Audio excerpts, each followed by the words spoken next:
आध्यात्मिक कथाएं। अर्जुन ने अपने आप को श्री कृष्ण को समर्पित कर दिया था। अर्जुन खोता हुआ भी नहीं था, इसलिए कि उसने जो कुछ किया अर्जुन के रूप में नहीं, श्री कृष्ण के सेवक के रूप में किया। सेवक की चिंता स्वामी की चिंता बन जाती है। अर्जुन का युद्ध अपने ही पुत्र बब्रुवाहन के साथ हो गया, जिसने अर्जुन का सिर धड़ से अलग कर दिया और श्री कृष्ण दौड़े चले आए। उनके प्रिय सखा और भक्त के प्राण जो संकट में पड़ गए थे, अश्वमेध यज्ञ का घोड़ा बब्रुवाहन ने पकड़ लिया और घोड़े की देखभाल की जिम्मेदारी अर्जुन पर थी। बब्रुवाहन ने अपनी माँ चित्रागदा को वचन दिया था कि मैं अर्जुन को युद्ध में परास्त कर दूंगा, क्योंकि अर्जुन चित्रागदा के विवाह के बाद लौट कर नहीं आया। और इसी बीच चित्रांगना ने बब्रुवाहन को जन्म दिया था। चित्रागदा अर्जुन से नाराज थी और उसने अपने पुत्र को यह तो कह दिया था कि तुमने अर्जुन को परास्त करना है, लेकिन यह नहीं बताया था कि अर्जुन ही तुम्हारा पिता है। और बब्रुवाहन मन में अर्जुन को परास्त करने का संकल्प लिए ही बड़ा हुआ। शस्त्र विद्या सीखी, कामाख्या देवी से दिव्य बाण भी प्राप्त किया अर्जुन के वध के। और अब बब्रुवाहन ने अश्वमेध के अश्व को पकड़ लिया तो अर्जुन से युद्ध अश्वयंभावी को हो गया। भीम को बब्रुवाहन ने मूर्छित कर दिया और फिर अर्जुन और बब्रुवाहन का भीषण संग्राम हुआ। अर्जुन को परास्त कर पाना जब असंभव लगा तो बब्रुवाहन ने कामाख्या देवी से प्राप्त हुए दिव्य बाण का उपयोग कर अर्जुन का सिर धड़ से अलग कर दिया। श्री कृष्ण को पता था कि क्या होने वाला है, और जो कृष्ण को पता था वही हो गया। वे द्वारिका से भागे भागे चले। दाऊ को कह दिया कि देर हो गई तो बहुत देर हो जाएगी जा रहा। कुंती विलाप करने लगी, भाई विलाप करने लगे। अर्जुन पांडवों का बल था, आधार था, लेकिन जब अर्जुन ही न रहा तो जीने का क्या लाभ। माँ ने कहा, बेटा तुमने बीच मझधार में यह धोखा क्यों दिया। माँ बच्चों के कंधों पर इस संसार से जाती और तुम मुझसे पहले ही चले गए। यह हुआ कैसे, यह हुआ क्यों। जिसके सखा श्री कृष्ण, जिसके सारथी श्री कृष्ण, वह यूं निष्प्राण धरती पर नहीं लेट सकता। पर यह हो कैसे गया। देवी गंगा आई, कुंती को कहा कि रोने से क्या फायदा, अर्जुन को उसके कर्म का फल मिला। जानती हो, अर्जुन ने मेरे पुत्र भीष्म का वध किया था। धोखे से। वह तो अर्जुन को अपना पुत्र मानता था, पुत्र का ही प्यार देता था, लेकिन अर्जुन ने शिखंडी की आड़ लेकर मेरे पुत्र को बाणों की सैया पर सुला दिया। क्यों।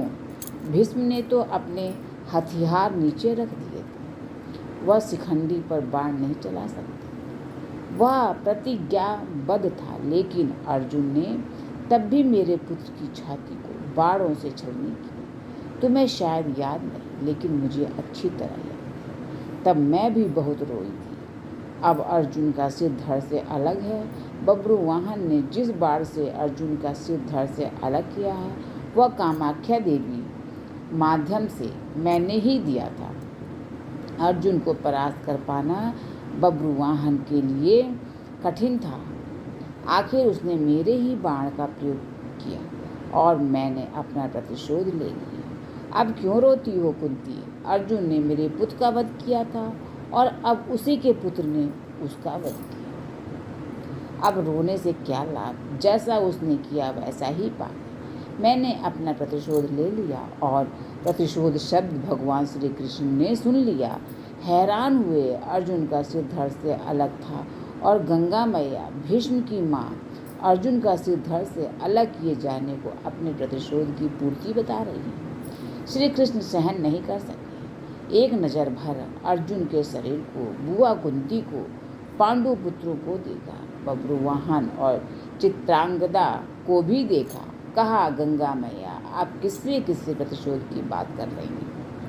बुआ कुंती से, अर्जुन से, या फिर एक माँ से? माँ कभी माँ से प्रतिशोध नहीं ले सकती। माँ का हृदय एक समान होता है। अर्जुन की माँ का हो या भीष्म की माँ का, आपने किस माँ प्रतिशोध लिया है?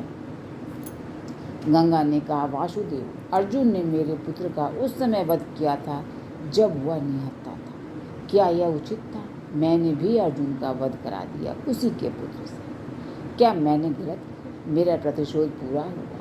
यह एक माँ का प्रतिशोध। श्री कृष्ण ने समझाया कि अर्जुन ने जिस स्थिति में भीष्म का वध किया, वह स्थिति भी तो पितामह ने ही अर्जुन को बताई थी, क्योंकि पितामह युद्ध में होते तो अर्जुन की जीत असंभव थी और युद्ध से हटने का मार्ग स्वयं पितामह ने ही बताया था। लेकिन यहाँ तो स्थिति और है। अर्जुन ने तो बब्रुवाहन के प्रहारों को रोका ही है, स्वयं प्रहार तो नहीं किया, उसे काटा तो नहीं। और यदि अर्जुन यह चाहता तो क्या ऐसा हो नहीं सकता था? अर्जुन ने तो आपका मान बढ़ाया है। कामाख्या देवी द्वारा दिए गए आपके ही बाण का प्रतिशोध लेकर आपने पितामह का, अपने पुत्र का भी भला नहीं किया। गंगा दुविधा में पड़ गई। श्री कृष्ण के तर्कों का उसके पास जवाब नहीं था। पूछा क्या करना चाहिए? जो होना था सो हो गया, आप ही मार्ग सुझाएं। श्री कृष्ण ने कहा, आपकी प्रतिज्ञा पूरी हो गई। उपाय तो किया ही जा सकता है, क्योंकि रास्ता तो होता ही है। जो प्रतिज्ञा आपने की वह पूरी हो गई। जो प्रतिज्ञा पूरी हो गई तो अब उसे वापस भी लिया जा सकता है। यदि आप चाहें तो क्या नहीं हो सकता?